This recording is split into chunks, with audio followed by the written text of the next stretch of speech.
Good morning, everybody, and this is your Dow Jones day trade setups for today. So just starting off on the weekly chart for the Dow Jones, just want to highlight something here. So we've had 2 weeks of basically pin bars, but if you look at this, we had a solid green week followed up by a red week with a pin bar, then another red week with a pin bar. So this here was pretty much an inside bar. Forget the tails. And then we had a pin bar, red pin bar, which is typically normally what is referred to as a hanging man. And now we have a green week where we open on a low and close on a high. So it does look like we have potential move to the upside. But the worrying factor here is look at the oscillators. Oscillators have crossed over. Obviously, I want them crossed over below the 18 mark before making any rash decisions about potential shorts.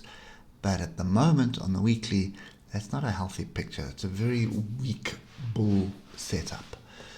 And if we come to the 8 hour, you'll see pretty much been doing nothing this week. And then yesterday we had a bit of data coming through. Jobs number was low again, and obviously the bulls bought into this and drove the market up. Key thing is that we have broken above 34,477.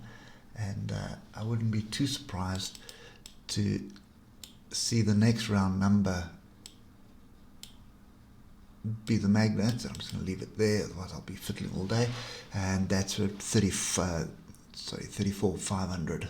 Yeah, 34,500. So that's basically our next level. Now, if you look at this, you've got a swing low, a higher swing low, higher swing low. So if I just draw a messy line like that, that becomes a triangle. That's a flat top triangle, and this is the break of the flat top triangle at the moment. The big question here is, are we heading back up, and or is it really that tired? So let's just get down to the 3 hour, but clear on the 3 hour. You'll see kind of a move up in the beginning of the week, then we just drifted lower for a couple of days, and then yesterday sort of decided that today's the day for the bulls, and off we went.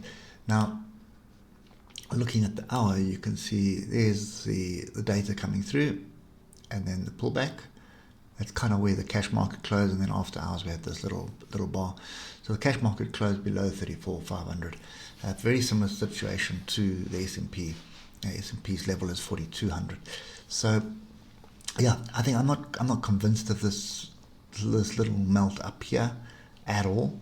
I know that there is a couple of Asian markets that are looking really solid this morning, but for me, this is looking a little bit shaky. So I want to see what the pullback, and the pullback needs to come back to 34,500. If we can get some kind of structure like this on that level, then I'll be a buyer. But at the moment, it does look like this inverse head and shoulders is validated as well. There's your shoulder, big head, and next shoulder. So it does look like that's been validated.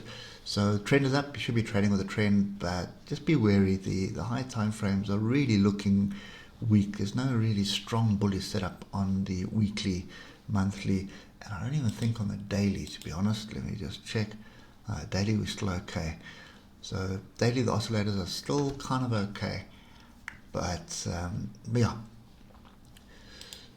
So anyway, guys, I think any pullback down here, I'll definitely be buying, but just going to keep a tight stop. So the swing low with these tails from yesterday, that would be my stop area. That is around 34,390 would be a stop area. So you need to see a pretty decent pullback in order to take advantage of that risk to reward. Anyway, guys, I think personally I'm just going to sit on my hands. There's nothing that I see on the indexes that really excites me right now. And everything that I've looked at this morning so far is kind of shaky, to put it bluntly. So yeah, I'll be sitting on my hands and not doing anything. Just take the early weekend, and we'll pick us up next week. Anyway, that's how it goes, and hope it helps somebody, and we'll catch up with you later. Cheers for now.